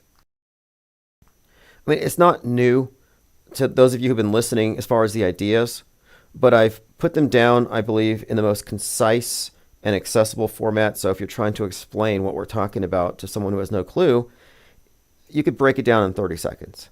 Like, forget the military-industrial complex. It's the PSYOP entertainment complex that you should be paying attention to. But I am going to be releasing this in a few days. I think it's important to, every once in a while, put our best ideas forth in the most condensed and concise way, because we are developing something here as a think tank, and this is just one of its products. All right, so this has been great. If you want to follow my blog, it's timosman.substack, and I will be putting these in print anyway, so you're not going to miss them. I've got about a dozen of them, and I'm working on them all the time. I draw them, and then I take a picture of it, and I digitize it. So we got through most of my notes. There's still quite a lot more to talk about. I have to go to an event here. But yeah, so the big story right now is FOGVID 2024. It's a panic that's just now sweeping the nation, well, now the world. We didn't spend a lot of time talking about the Antarctica thing, but it's not dying down at all. And people are going through it right now with the fine-tooth comb. So if there's any impropriety, if there's any fakery, it's going to be found. We're not making accusations. Here's someone else. Paul's Corner says it, quote, smells like spray. This fog is in Florida. It's 9 a.m. It smells like spray. Now, technically, I shouldn't have... Oh, no, I wrote that one. Okay, because I muted the word spray. Now, I don't know what spray smells like, but they're saying that this fog is a chemical thing. And look, if you believe that you're inhaling some kind of a chemical, I'm done. it might be a good idea to put on a mask. And speaking of masks, the other day we were looking at the story of that lady that was burned supposedly in the subway. They identified her. 60-year-old, her initials DK, I don't know the name, but the subway car that she was in had a number on it, and that number perfectly correlates to a mask that you wear to filter out particulates in the air. So I thought, that's interesting. We were trying to figure out what's the meaning to this, and I'll pull it up so you can see. Why is the subway car that the burning victim was standing next to, why does that number perfectly correspond to a very specific type of mask? The type of mask that you would be wearing right now if a mysterious fog descended over your town. We also found that in the movie They Live, a John Carpenter film, the power elite announced that they are going to be taking over and doing what they're going to do, the big agenda, in 2025. So we have that to look forward to. Okay, here it is. 9502. 9502, that is the subway cart where the person was burning. And the mask is 3M9502. Again, I think the thing was a psyop and a hoax. Fake until proven real. Mango says, have a great 2025. Yeah, this has been a great year for what we do. It's been very productive. I mean, I didn't get everything done by any stretch. The tabloid is still just kind of sitting there. But it's been very productive regardless. Nothing but good things to say about 2024. Hey, what's up, caller? This is Harmon. Hey, Harmon, thank you for the support there, and Happy New Year. Oh, no problem. I'm so far behind on this. I've been unplugged for like a week and a half or two, and that's a lifetime. And what's this fog thing? I'm sorry if it interrupts your show, but can you give a real quick rundown for me? So the drone thing faded away, and now a lot of people are reporting strange fog, and it's been dubbed FOGVID-14, and so it's trending right now. Tons of people are promoting videos, and they're just basically pointing at snow and fog, winter weather.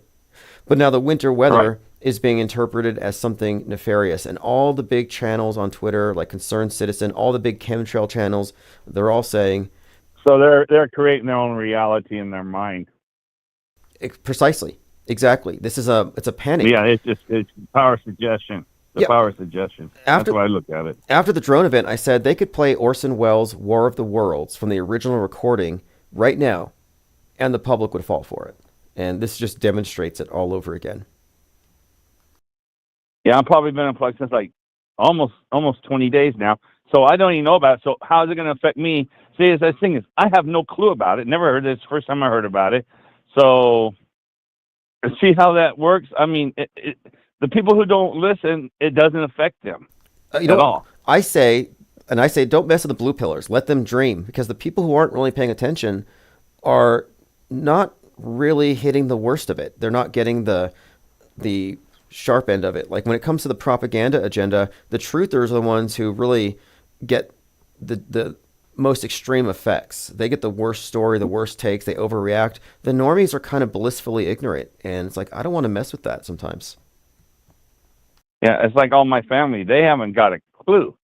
So this is the holidays, so I just been away, and that's crazy. I like that I was ignorant to all of it. I had no clue what it was, and so right now, from my point of view, looking at it, I laugh at it. You dodged a You bullet. know? You dodged a bullet because some people in New Jersey were reporting getting sick because they heard rumors the drones were searching for nuclear waste or something. So radiation sickness. So the psychosomatic effect of the information we take in should be considered. And I would say that you dodge a mind virus. Isn't it funny? It really is. That's my attitude. It's entertaining. It really is. It's anthropology. It's educational, but it's certainly funny. It's absolutely a tragic comedy, but the worst news of it all is simply that we're dupes more than anything. That's really the worst of it. I've always thought that whoever's playing this Monopoly game with this, do they just have fun? Do they think, hey, let's do it. Let's see if they believe this. Let's see if they'll swallow this one. There are times where we get indications of some kind of inside jokes. The names are very funny, but I tend to think that the programmers are programmed 95% of the way, that they're not free. Already programmed, yeah, just on autopilot, huh? I think so. I mean, it recently came out that Elon Musk doesn't have the security clearance to go backstage at SpaceX. He might just be a useful stooge. Like, he may not even know. Musk might not know that space travel's fake. Like, he might actually be insulated from that. I remember when you said they mock us with names and stuff. Remember that one Asian airline that crashed, and they had all like "fuck you" or something like that on the pilots' names. They were weird names, sexual names. Yes. Do you remember that? Yes, I do. Someone will put it in the comments, and I'll bring it up tomorrow. But obviously a joke, like Shakespeare type double entendres, definitely. That female news reporter was just saying it, not even realizing what she was saying. I don't know, or did she know? I don't know. Maybe she didn't. They just told her to read this, and it was something wrong. One of them was something wrong, I think. Yeah, some Ting Wong. I remember that one. Hey, Poncho Lefty, thank you very much. Someone here, Poncho Lefty just said Happy New Year. What city are you in? I want to say thanks to Blue Dog. Blue Dog says no fog in central Arizona. Okay, so there's no fog in central Arizona. Good to know. Well, I live in Laughlin, Nevada, right on the Arizona on Nevada border, right on the Colorado River. Okay. Very nice. I haven't noticed anything. Matter of fact, our wind started blowing 2 days ago and hasn't quit. There's a fog here in Albuquerque, but it's because we have, I think, more dispensaries per capita than any other city. It's like every other street corner, every other gas station has become a dispensary. So there's always a fog here, but it's not a chemical fog. Yeah, our skies are as clear as a bell. And that guy from Central Arizona, I wonder where he's from. Where's Central Arizona? I don't know.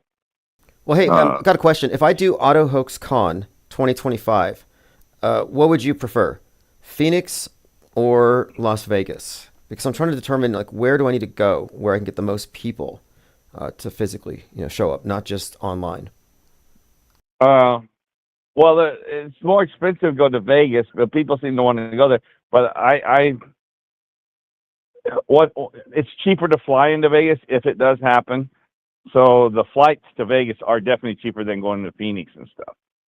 That's all I can go off of by the prices. I consider Denver. I mean, I live in a place that's pretty easy and cheap here, but I don't know if this is a place where I can attract the numbers that we're going to want for this Auto Hoax Con. It really is cheap to fly into the Vegas airport. They promote that, so that's the only thing is Vegas is cheap to fly into. Speaking of, I recently revisited the Vegas PSYOP, and a lot of those people who were at the event flew in from California, which is kind of weird. Like, who flies from California to go to a country music concert? And my friends all did. All my friends did. Okay, they love it. They all go in there. Well, but they drove. Okay, well, the thing is, they flew in and they flew out, and there was this. I was going through it. That's not normal. No, you got to see this article I just posted where 50 people who were shot at the Vegas event were shot at again at another concert in California. That's why I thought. Right, I remember that. I'm like, okay, Yeah, just a few months later. talk about Yeah, bad luck. same people. But yeah, no, like I understand what you mean. People flying in. No one hardly ever flies in from California. They always drive. They drive in and drive back out. And what was so funny about that Vegas event? One of my friends, he was CNN had posted, and him and his wife were running. He was at the concert, but they took the picture caption, and he was the thumbnail for all of CNN. Oh wow. Okay. And so I thought that was funny. But I said, I questioned what happened. He says, "Well, we don't know. We just ran. They herded us all through this one little narrow area, and they just told us to keep going. And that's all he knew. And he had gone through the stage, and right on the stage, CNN had taken that picture and used him and his wife as the thumbnail." Interesting. Very So, not suspect, because that was an open event. However, they had their cast of characters in the crowd. I mean, one way to look at these, because there's various types of psyops. Some of them, like the Boston bombing and Vegas, those are performed in a manner akin to a flash mob. Any expectations? well, can you hear me? Yes. Yeah. Go ahead. Yeah, I had a video of when they were doing. They were, of course, they erased a lot of the videos and got rid of them of the Vegas event. But this one guy went down to help a guy he thought was wounded, and the guy looks up at him right there. He's videoing it. Says, "No, I'm part of the exercise." He said. Oh yeah, I love that one. I think he had like a bullet hole in his head. He's like, "No, I'm dead. Keep going." Like, if people don't know, you remember that? Yeah, yeah. Actually, I do remember that. The whole scene. That was a big reveal where he's telling the security guard, "Hey, why'd you shut the lights off? We need to check these people because none of these people have been declared dead. There's been no EMTs. They just shut off the lights." And the security guard's like, "Oh no, they're already dead. Just leave." I'm like, that's weird. And that whole event was it was a turning point for the think tank because really, that sheriff was in Hawaii. He was the sheriff in Hawaii. You knew that, right? Yeah, the Maui event, which that shows you. He was the sheriff that was in charge of the Vegas event. It's kind of a side note, but I've been doing a little bit of research into the reporters who cover certain obvious psyops, and then I look at their background and what other stories have they covered, and you can kind of get an idea of which reporters have the high security clearance and are involved in psychological operations. Because we call it psyops and hoaxes, but ultimately it's psychological warfare, and there's a lot of people who are intelligence who are performing as journalists. So it is interesting to look at all the characters involved in these various events. Always a clue. You did hear it. Was probably why you went off on that, was because you remember when Trump got his earlobe gone, right? That photographer has been the photographer of the presidents, I think, since like 79. He photographed on 9/11/2001. He photographed the Secret Service agent whispering into George Bush's ear, and then he photographs the bullet whizzing by Trump's ear. Same photographer. And so I think it has something to do with the symbolism of the ear itself. The whispering in the ear, the bullet by the ear. There's some symbolism inherent in this, but the same photographer, both events, tying in 9/11 and assassination.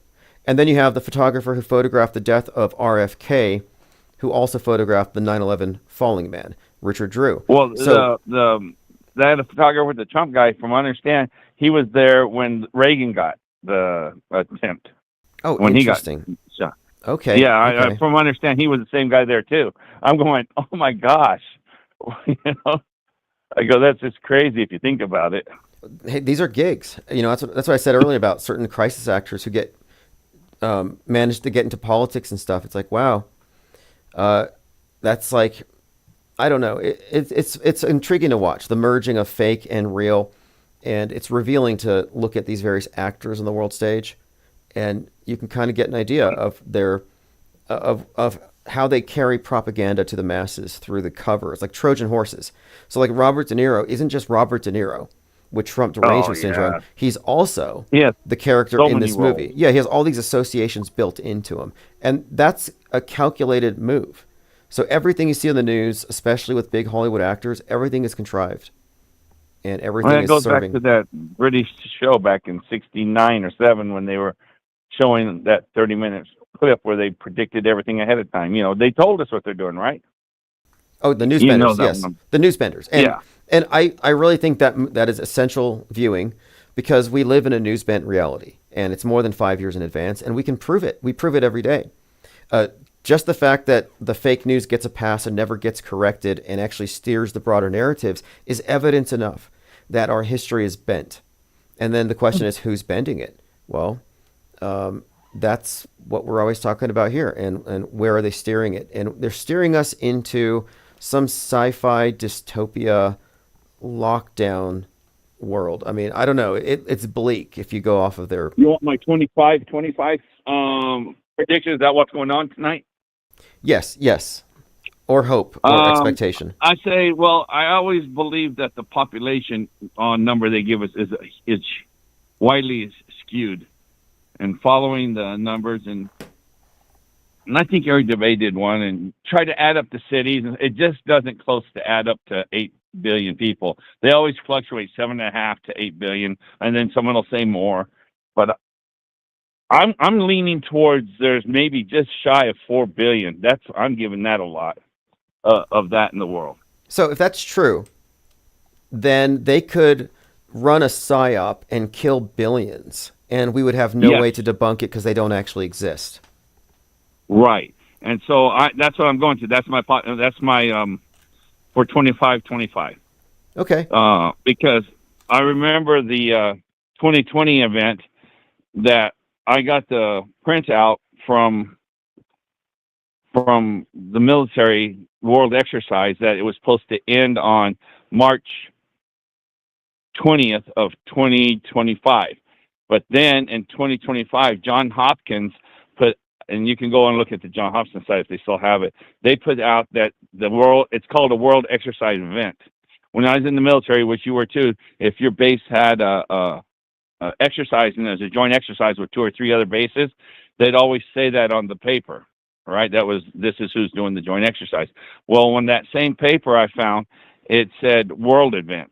So the world was in the 2020 exercise, which doesn't end till March 2025. But Fascinating. then, huh? Fascinating. Go on. Yeah, and so but John Hopkins in 2022 extended it. They weren't the ones who made it, so I don't know how they can extend it, but they extended it to 2028. So we're still in the exercise. So anything could happen. We're still in the original 2020 exercise. Fascinating. So everything. Well, look, because there has to be a certain level where people in government, media, and law enforcement, and even in the medical field, like in the hospitals and management, there's a certain level of people who are aware of big psyops, these mass casualty operations passed off as real, and there has to be an explanation that they're told that justifies it. And it seems like it's exercise. Yeah, That's all. it reminds me of that Ice-T character in that show, Are We There Yet? Where he says, no, the monkey flu is fake. It's just an exercise for the CDC to test out their system, but you guys have to stay locked down. It's like they kind of gave away the story then. But yes, I think that we are indeed, it's a good way of looking at it, we're living in a live exercise. Did I ever tell you that I was at the base in Europe, that our planes took off and flight, and they're the ones that hit Libya? No. Did I ever tell you that? No, you did not. Okay. So they tell us on the ground, we're guarding. So they said it's cement, concrete. They called it. Well, that means it's just an exercise. So they told us, who were really on the ground doing it, that it was concrete. So we're all in like relax mode. It's an exercise. We didn't find out till the next day, and France had told the world what was going on. So here I am, right there where it's happening, and I think it's an exercise. That's what I'm saying. That's how they do it to us. So you don't know. And I mean, literally took off my base. That was Upper Hayford, England. They took off from my base. And I'm sitting there guarding them. The military, everything, it's compartmentalized. And I have this quote that's in my new book, Lie World, from the flight director of Apollo 11, where he was describing how back in the 60s, their simulations were so good that they were indistinguishable from the real thing, from the control room. And that's how this whole thing operates. I think it's all about compartmentalization. That's why I suggest that all of the programmers are at least 95% programmed. They're only let in on That's what, specific compartments. especially if they would have told the guys doing it, hey, this is just another exercise. And so in their mind, it's just another exercise. You know, they're, like you said, they don't know. And so I was literally right there and didn't know, but people on the outside knew. That was crazy. Anyway, so 25, 25, get back to the population thing. From what I was a population guy very hard in the last 3 years because I've been following, I don't know if you ever followed it, Check Your Six on Odyssey and on BitChute. He's been keeping track every month of all the people dying in the local newspapers of all the young athletes. It's called Young Hearts. And he shows a video it's like on video 56 for monthly of since it's been going on of all the people dying, sudden death. And it's amazing. I get so sad sometimes watching it. So the population, what's the most you've heard someone say has gone down or been affected by 2020? I honestly think it was zero. I don't think there was any spike. And I have a few reasons for thinking so, but I have some very specific critiques of the people suggesting there was a spike, or that even like the whole premise that people are dying because of this thing. There's a few problems with that, because if somebody, quote, suddenly goes, then there's an autopsy. And I mean, there's a whole procedure here. And so what they're saying is these people are suddenly dying and they're getting clotted, for example. There's clots in the blood. And I don't want to get censored. That. Yeah, I don't want to get censored because we have to speak. I know, that's why I said it. I said the event, you know. Look, everything was a hoax. Nobody died. Nobody cried. And I don't have any other perspective than that, other than the purpose behind it was the introduction of a new concept of sin, a new iteration for the priesthood to regulate the masses. And it's a concept of sin that the atheists believe in. And that's what the purpose, I believe, of introducing the pandemic model. It's a form of regulating people to the level of the individual. And we saw them flex that in 2020. Well, we've talked about this before last year, and I told you, and you know, and of course, it's just me saying it, but I've had at least 6 friends. Right after my doctor I'm from a little town where I was from, and it's isolated. And I think in my opinion, there were bad batches in certain areas. And if you remember, well, look, we're treading into an area where I can get my channel shut down. So I haven't said the V word or anything? We got to be careful, though. We got to be careful. I'm saying, because one of my channels is monetized, but we all heard this. And we dealt with it through 2020, 2021, 2022. And I just say it's all the fog of Psywar. But I am with you on the point that if they artificially inflated the populations in our minds, then they have billions of crisis actors to be eliminated who don't actually exist. If you would, I know, and I know you're busy. If you have time, just check out on Odyssey. Is probably easier to find it. It's called Check Your Six, and it's spelled CHECK U with the word you. Not the word you, but check UR. Your, it would be, stands for your. Okay.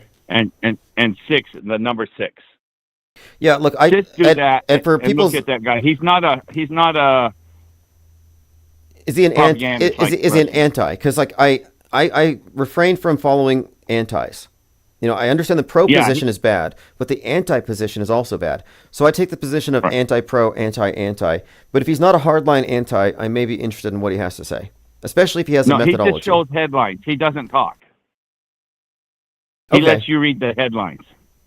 Okay. And he's done a lot of work. He goes to all the small towns with the headlines don't get put in mainstream. It's just local papers. He finds all this in. Okay. That don't get picked up by the press. Did you know how they pick up the press? I didn't know that. Did you know how UPI picks up the news? That guy from no. How's that? How? Explain. Duffy, because they were all saying when Duffy put his press release out, right? And they're going, oh, look, everybody's mocking Mockingbird. They're saying the same thing. Well, I found out what you do is Will Duffy wrote up his. Yes, he did a press release. Yeah, exactly. There's some companies, I use one where you write up your own news coverage and then you submit it. Right. And then all these unknown news sites from around the world will just replicate that story, and it saturates it. It's like, it makes it look like it's viral, but no, they wrote the stuff. They wrote their own copy. It's kind of. Yeah, but he did his on the step higher where it got national. What he did is he paid $750 to the United Press, whatever that is, and they puts it on their ticket tape. And then all the news agencies will go to the United Press and look at their ticker tape, and they choose which story they want to run. And so he paid $750 to them to put it on the tape for like a billboard, maybe for 2 days or 1 day or something. You know what I'm saying? Yes. I didn't know it worked that way. I've experimented with it for some time, and you can buy lists of reporters. So that's another thing to consider, that most of the reportage we see is inorganic and paid for. It really is. It's not like they're out there looking for facts and stories to tell us. No, a lot of it's driven by various interests. Yeah, it's the AP I'm talking about, the major news source that the mainstream news gets from. Yeah. And so he paid them. I didn't realize he paid them $750 to run his story, and anybody who wants to pick up the feed can pick it up. That's what you're saying, right? Exactly. And in fact, you can pay people. A lot of these companies will have options. You pay a little more, you'll get a Google alert. You pay a little more, you'll get on this newspaper. So they essentially you're paying to get people to look at your stuff just like you would anywhere else. And I think the big trend now is to hire actors and actresses to put stuff on TikTok. And that's one of the things I plan to do to sell my tabloid, is to have TikTokers do reviews of specific articles in exchange for, payment and free subscriptions or something. But it's more effective than the traditional press release these days. Yeah, it made me kind of like upset when these guys were when Duffy did that. I'm not for Duffy, trust me, but all the truth are starting. Oh, look, it's Project Mockingbird. They're doing it. No, that's the only story out there. He put it out there. If you got a story, you have to take his story. There's only one person who put a press release out. And they're going, and they started doing all this news agency. Now I realize where all these news agencies, they're just given a script to read. They all read it the same. It's no different, right? Yeah, and it also points out something else too, because any pull quote, any quote that you see on there was chosen by whoever wrote the press release. So it wasn't like a reporter did an interview, which means that that's a carefully scripted story. And looking at the quotes, it was made to make them look foolish. So that's something to keep in mind. Yeah, so now all this Project Mockingbird, which I think used to think they were trying to brainwash us no, they're just reading off the AP Press the story that was given to them. End of story, right? I never thought of it. Do you think that's possible? Yeah, absolutely. Absolutely. So we're not just talking about fake news and propaganda and noise, but we're talking also about agendas and opinions passed on as stories. So, yeah, good to know. Good to keep in mind. The one thing I did like, though, is hardly anyone catch it. They says, and that is a problem for our democracy. They said, that's a problem for our democracy. Do you remember that one where it was over and over again? Yeah, and again, the explanation here is simply that this is what media is, and repetition is a huge part of propaganda. I make that point quite a bit. That one of the reasons for what we see and experience. We're not a democracy. That's the problem. They kept saying that 1,000 times. They never said republic. It's a democracy. So they're throwing democracy out there so hard during the elections. They keep saying democracy when we're supposed to be a republic. But it mostly says something too about the uniformity of messaging. Like, so all the normies are getting the same programming, and that same sheet that we're all on that is what holds the Truman Show together, and it's completely the same everywhere. It's actually remarkable. This synchronization that we all experience as a result of buying into the same paradigm. Well, okay, I'm gonna let you go. My thing's on goes against your little prediction and stuff. I'm saying it's population for 2025, and if you promise to check out that channel Odyssey, I think you will find it fascinating. Okay, I'll take a look. I'm so no opinions, but your opinion. I'm so white-pilled that I don't even believe in death anymore most days. So anyway, hey, thanks for the call, and call back anytime. Appreciate it. Take care. Okay, so I'm very appreciative of all the supporters of this channel. I think 2024 was really one of our best years. And this year, well, the coming year, I look forward to the think tank physically and literally running over Goldfinch. And then I also look forward to AutoHoaxCon and splintering away, creating that fracture. We want to break away from Trutherville and have the parallel media emerge as a self-aware demographic that grows exponentially, metastasizes outside of the control of the guardrailed and gate-kept media. So again, thanks again for all the support and the comments. We have a very active think tank here. And 2025 is going to start off. I mean, it looks messy, but it's a good thing. It's very interesting. We have the flat Earth movement has come back to life because now they're disputing whether or not their appointed representatives even went to the South Pole. So I think we're off to a great start. We've had multiple absurdist panics, and we're watching the unfolding of the Luigiite story. Are the Luigiites going to rise up like Joker's army and attack the establishment? Are we going to enter into the Civil War? Is Kamala going to take out Trump? Like, these are all interesting questions. And then we've got space junk looming overhead. So thanks everyone for the comments and calls. This is Symbia's Auto Hoaxology. We will see you all tomorrow. Leaving chemtrails, I don't live in Trutherville. Just because you saw it on the screen doesn't make it real. I don't take the red pill, I don't take the blue pill. I just choose to follow my dreams, auto hoax and chill. I stepped off the world stage and I moved away from all the fake outrage and the hearsay. And I don't give the time of day to lose a naysay, because they got a bad case of the mind day. I stepped away from the game entirely. I won't be caught up in their lame dichotomy. I stepped away from the cage entirely. I'm free today and my mind's been set by reading out of hoaxology, out of the control system finally. I know where to go if you follow me, cause I've been reading out of hoaxology. Nothing can bother me, out of hoaxology. Won't put the screen before it's blasphemy. I won't become another mind war casualty. I came up out the realm of possibility to take the helm of this reality. Cause I've been chillin', reading out of hoaxology, rejecting all the expectations of the auto-believer, to become a new creation on the raft of receivers. Standing on the sword of truth, I stab the backs of deceivers, demanding burdens for the proof from all the hacks and believers. I stepped away from the game entirely. I won't be caught up in the lame dichotomy. I stepped away from the cage entirely. I'm free today and my mind's been set by reading auto hoaxology, out of the control system finally. I know where to go if you follow me, cause I've been reading auto hoaxology. Nothing can bother me, auto hoaxology. Won't put the screen before it's blasphemy. I won't become another mind war casualty. I came up out the realm of possibility to take the helm of this reality. Cause I've been chillin', reading auto hoaxology, suspending all the judgment, you won't get a reaction. Won't defend it, I won't budge until I get all the facts in. I won't argue with the bots about the next current thing, crying over the fake bodies like a bitter death clinger.